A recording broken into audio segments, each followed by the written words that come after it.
खुलुमबाय। दिनै 25 एप्रिल 2025 गिबियावनो गोजोन फुंबिलिनि गाहाम हामलायनायखौ बयनिसिमबो जासिहरनाय थाबाय।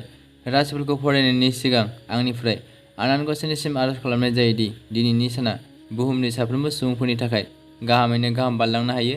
जेबो खैफोद आफोद जायालासे फैदो दानिया दिनैनि राशिफोरखौ खोनासंदिनि। गिबियावनो दङ मेष राशि। नोंथाङा सम्पथिखौ सामलायनायाव रां बाहायनो हागोन। नोंथाङा सम्पथिनि आयदाफोरावबो मुखुब थागोन।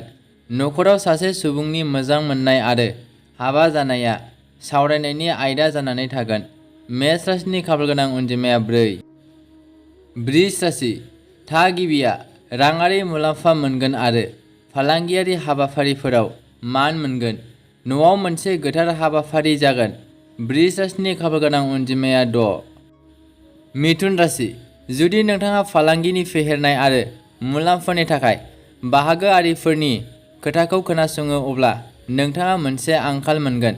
मिथुन राशिनि खाफालगोनां अनजिमाया 1। कर्कट राशि।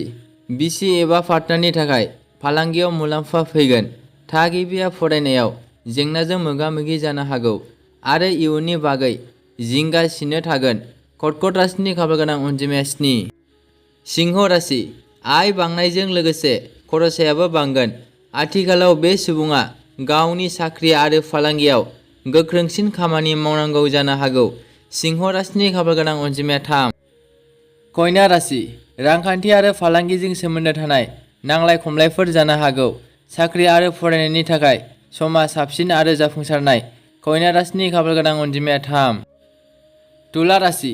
फालांगिजों सोमोन्दो गोनां हाबाफोराव बाहागो लानाया बांगोन आरो फोनांजाबनायनिफ्राय मुलाम्फा मोनगोन। सुबुंफोरा गावखौ नाङै खरसानिफ्राय रैखा खालामनो नाजानांगौ। तुला राशिनि खाफालगोनां अनजिमाया 3। वृश्चिक राशि। दिनै जायखिजाया खामानिया जेबो हेंथा गैयाजासे आबुं जागोन। थागिबि सुबुङा फरायनाय आरो साख्रिनि थाखाय बायजोआव थांनांनो हागौ। दिनै थागिबि सुबुङा नखरारि खुसि मोनगोन। सोरबा सिनाय मोनै सुबुंखौ फोथायनायनिफ्राय गोजानाव था। वृश्चिक राशिनि खाफालगोनां अनजिमाया 4। धनु राशि। नोंथाङा फालांगि आरो साख्रिफोराव राङारि मुलाम्फा आरो जाफुंसारनाय मोनगोन। राजखान्थिजों सोमोन्दो थानाय सुबुङा सांग्रां जानांगौ। रावनिफ्रायबो इलेक्ट्रनिक अनथोबफोरखौ नाजावनाङा। धनु राशिनि खाफालगोनां अनजिमाया 1। मकर राशि। रांखान्थि आरो फालांगिजों सोमोन्दो थानाय नांलाय खमलायफोर जानो हागौ। साख्रि आरो फरायनायनि थाखाय समा साबसिन आरो जाफुंसारनाय। मकर राशिनि खाफालगोनां अनजिमाया 3। कुम्भ राशि। सोरखारि हाबायाव जाफुंसारनाय मोनगोन।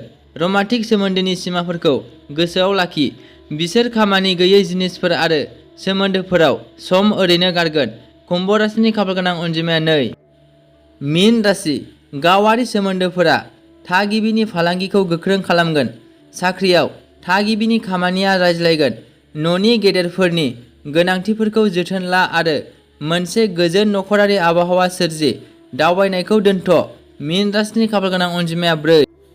दिनैनि राशि फरायनाया एसेनोसै। गोजोन्थों।